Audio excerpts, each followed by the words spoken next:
E aí a minha sogra começou a preocupada, de um lado pro outro, ligar para um médico para o outro, e começou a juntar todos aqueles sintomas que eu havia sentindo durante aqueles 15 dias que eu estava lá na casa dela. Aí eu via ela cochichando com o Lucas, escondido de mim, e eu meio que sem acreditar que tudo aquilo estava acontecendo comigo. Sabe quando você quer fugir da sua realidade? Então foi exatamente assim. E aí a minha sogra disse: olha, mano, eu acho que você tem que ser internada o quanto antes, porque você está com icterícia. E aí o Lucas ligou pra minha mãe e eu disse: eu não quero ir pro hospital, aquela mesma coisa, eu não quero ir voltar pro hospital lá, porque eles não olharam pra mim e tal. O Lucas ligou pra minha mãe e disse: olha, a gente precisa internar ela, levar ela pra urgência. E eu vou levar ela para um hospital particular aqui em Aracaju. E aí a minha mãe disse: não, pode levar, a gente dá um jeito, leve. A gente começou a ligar para os hospitais para ver o hospital mais barato. E aí eu fui internada no hospital da Unimed. E eu lembro que nesse período que eu estava, nesse momento que eu estava me preparando para ir para o hospital, o Lucas estava conversando com a mãe dele, e eu tentava fazer graça e Lucas não ria. E aí eu, meu Deus, o Lucas não tá rindo das minhas brincadeiras. Eu comecei a ver que tinha alguma coisa séria acontecendo comigo. E no momento que eu tava saindo de casa, eu olhei pra minha sogra e disse: tio, o que é que eu tenho? Me conte. E aí ela disse: olha, Mona Lisa, eu acho que você está com leptospirose. Aí eu disse: leptospirose é aquela doença do rato? Aí ela é. Eu disse: mata? Ela disse: mata. E aí o meu coração gelou. Nisso eu estava muito mal, tá? Continuava sem parar urinando sangue, com febre e muito apreensiva. E aí fomos eu e Lucas para o hospital, para urgência. Eu saí de casa com a solicitação da minha sogra, solicitação de leptospirose. Cheguei lá na urgência, contei tudo à médica, liguei para minha sogra conversou com ela, só que a médica achava que era hepatite medicamentosa, devido a todos aqueles medicamentos que eu havia tomado. Fiquei lá internada e tudo mais.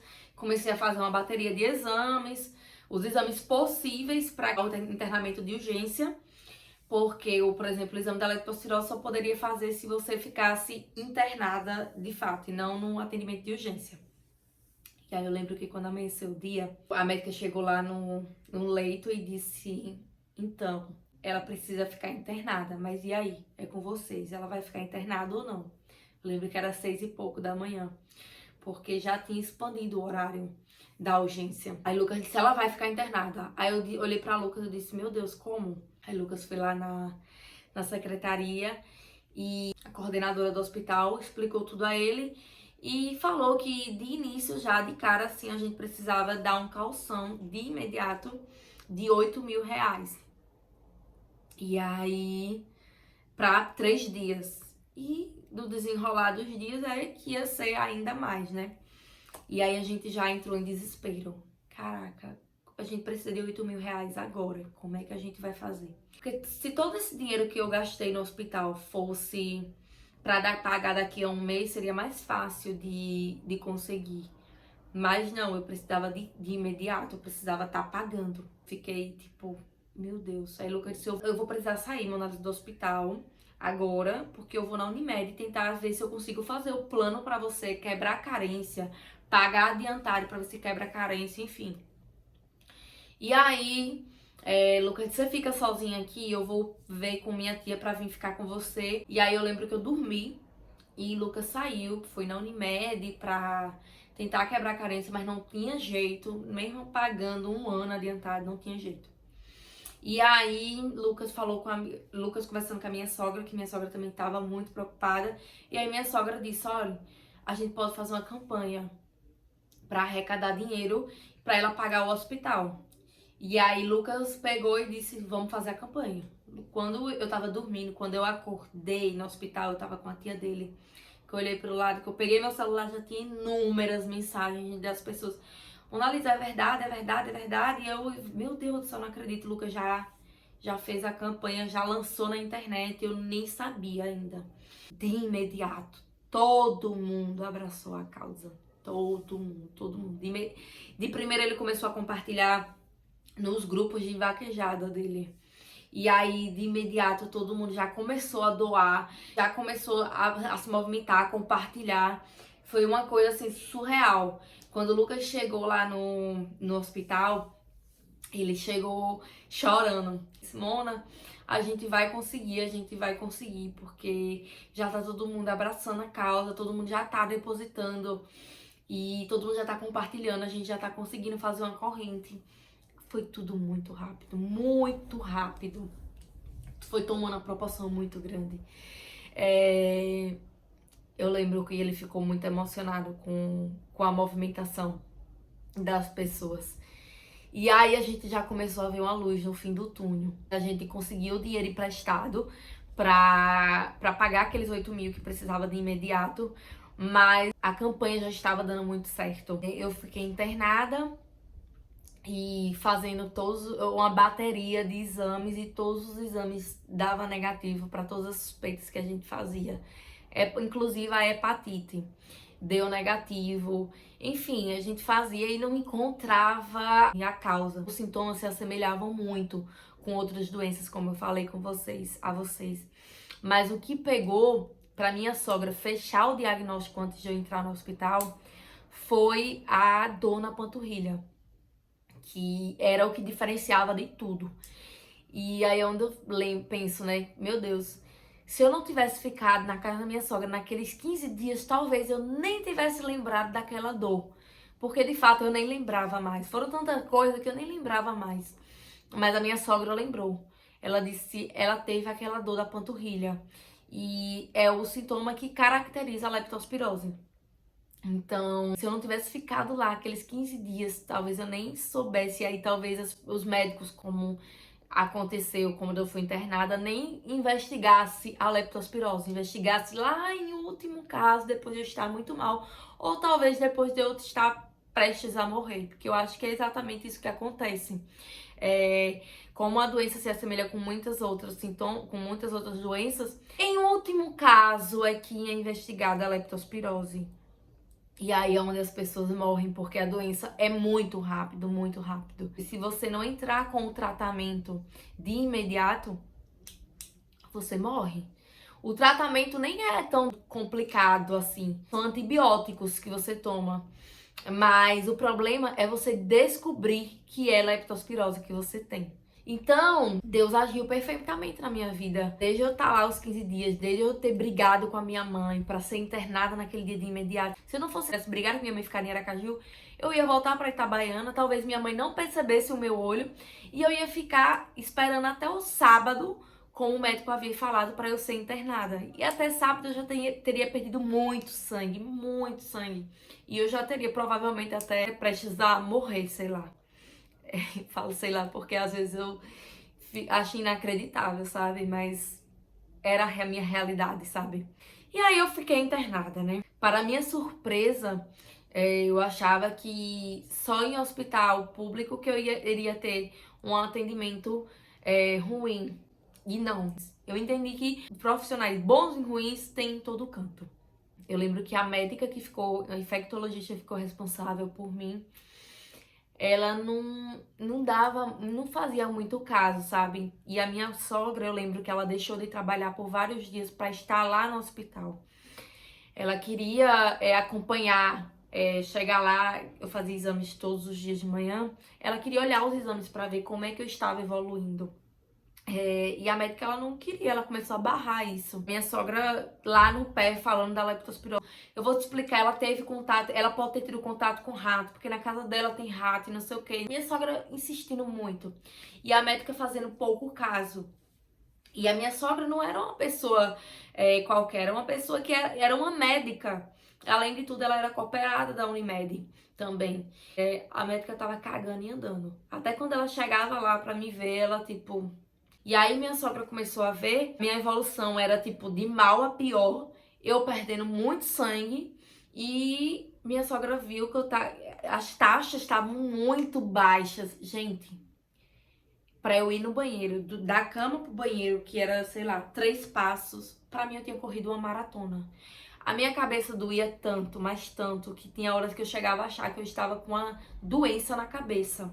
Eu cheguei a pedir, pelo amor de Deus, passa uma tomografia pra mim, na minha cabeça, porque não é normal essas dores que eu tô sentindo, mas tudo isso era por causa da oxigenação do sangue para o cérebro. Era pra ir da cama pro banheiro. Muito fraca, eu precisava de ajuda porque eu não conseguia, eu não tinha forças pra andar, eu precisava de alguém pra me levar no banheiro. Entende porque eu não. Entende porque eu não tinha forças nem pra aparecer no Instagram, porque eu não tinha forças nem pra ir no banheiro. E aí, as pessoas até me cobravam mais pra eu aparecer mais, pra eu dar notícias, mas eu não tinha forças. Eu queria, mas eu não tinha forças, eu não tinha. Eu não pensava em aparecer lá. Quando eu aparecia, eu escrevia, digitava. Mas falar, porque falar me cansava. Eu lembro que eu recebia visitas e eu queria parecer o mais bem possível. Eu queria conversar, enfim. Mas falar, minha cabeça explodia, me cansava. E aí, voltando à questão da médica, a minha sogra insistiu muito pra ela me entrar com as bolsas de sangue pra mim. E a médica disse: não, vamos observar, vamos observar. E mais uma vez eu vou mostrar a vocês o quanto o agir de Deus foi perfeito, porque naquele mesmo período eu tinha ido pra infectologista, Dr. Matheus Todt, e eu fui pra ele porque eu estava com uns nódulozinhos aqui. E aí, quando ele ficou sabendo da minha doença, ele não sabia que era eu. E aí as alunas dele falaram como a campanha tinha tomado uma proporção muito grande. Ele é professor da Unite, e aí as alunas dele falaram: oi, doutor, vá ver essa menina, ela pode estar com leptospirose, vá lá ver ela e tal. Enfim, ele foi me visitar. Foi por indicação dos alunos dele que pediram, por causa da proporção que tinha tomado. E aí ele foi me ver. Quando ele chegou lá, que eu cheguei, eu disse: nossa, doutor Matheus, o senhor aqui. E aí ele contou, a clínica dele era em frente ao hospital da Unimed, então ele disse que não custa nada ir lá ver ela. Conversou com a minha sogra e ele disse: realmente, se assemelha muito com a leptospirose. Já fizeram o exame dela, e aí eu lembro que eu já tinha feito, mas não tinha saído o resultado. Demorava a sair o resultado porque tinha que mandar pra fora, enfim. Minha sogra conversou com ele durante o dia, e quando foi à noite, minha sogra acabou tendo uma desavença com a médica que estava cuidando do meu caso. Porque a médica não entrava com nada, nenhuma ação pra combater tudo aquilo que eu tava tendo. E aí minha sogra ficou, nossa, pé da vida. Minha sogra ficou possessa, reclamou da médica para a direção do hospital e disse: só saber de uma, ela não vai ser mais a médica de Mona Lisa, eu vou trazer um médico de fora do hospital para cuidar do caso dela. Vou chamar Dr. Matheus Todt, porque ele é um excelente médico e eu quero que ele fique à frente agora do caso dela. Para vocês verem o quanto Deus age perfeitamente. Quando o Dr. Matheus entrou pro meu caso, que ele juntou todos os sintomas, ele já deu o diagnóstico clínico, que é o diagnóstico que você não precisa de exame para comprovar. Com os sintomas, você já consegue definir. E aí ele disse: é leptospirose. Eu não tenho dúvidas e eu já vou entrar com o tratamento. Gente, foi a minha salvação. De imediato, ele já começou as medicações da leptospirose, ele já pediu as bolsas de sangue, começou toda aquela outra campanha com doações de sangue. Então, gente, veja que incrível. Se esse médico não tivesse tomado a frente do meu caso, talvez eu não estivesse aqui para contar a minha história hoje, porque eu estava só observando. Observar o quê? Eu ficar cada vez pior, eu ter que ir para UTI. Então, ele não esperou o pior acontecer, não esperou eu precisar ir para UTI para entrar com o tratamento, para entrar com bolsas de sangue, enfim. Quando ele entrou foi quando tudo começou a melhorar. Inclusive com o sangue. Gente, sangue é vida. Eu comecei a me sentir cada vez melhor quando eu recebi as bolsas de sangue. No total eu recebi 4 bolsas de sangue. Então, nossa, imagina o quanto de sangue que eu já tinha perdido, né? Até nisso as pessoas abraçaram a minha causa, né? Não só na questão da campanha financeira, mas também na questão de transfusão de sangue. Então eu cheguei à conclusão que o problema da leptospirose é o diagnóstico. É você identificar que é leptospirose. A partir do momento que você identifica a doença, você tem grandes chances de melhorar, de ficar bem, enfim, de curar. Então tudo aconteceu muito rápido. Eu fui internada rapidamente. Nos primeiros sinais de icterícia eu fui internada. Deus agiu perfeitamente em tudo. Desde o dia que eu fui para Doutor Mateus, desde o dia os 15 dias que eu passei na casa da minha sogra, do dia que eu briguei com a minha mãe, de quando o Doutor Mateus foi lá me visitar, enfim. E o engraçado é que no momento que eu tava lá desesperada, eu chorava muito e eu dizia, meu Deus, eu não quero morrer. E aí eu lembro do dia que eu tomei o medicamento pra querer morrer, né? Porque eu queria morrer. Então eu pedia muito perdão a Deus, eu pedia tanto perdão a Deus. Eu disse, Deus, eu não quero morrer, eu não quero morrer, me cura. Seja lá o que for, me cura, eu não quero morrer. Eu pedia incansavelmente, eu chorava, eu gritava, eu dizia, eu não quero morrer. Pra você ver como as coisas acontecem em nossa vida, né? E Deus me deu mais uma oportunidade de viver. E eu tô aqui, 2 anos depois, contando tudo isso pra vocês. E com um sentimento de gratidão imensa a Deus por ter sobrevivido. E eu sinto cada vez mais necessidade de acordar e agradecer por ter acordado. Eu lutei para sobreviver, eu sou a prova viva, então eu seria muito ingrata se eu não acordasse e agradecesse pela minha vida e por tudo que eu tenho e por tudo que fizeram por mim.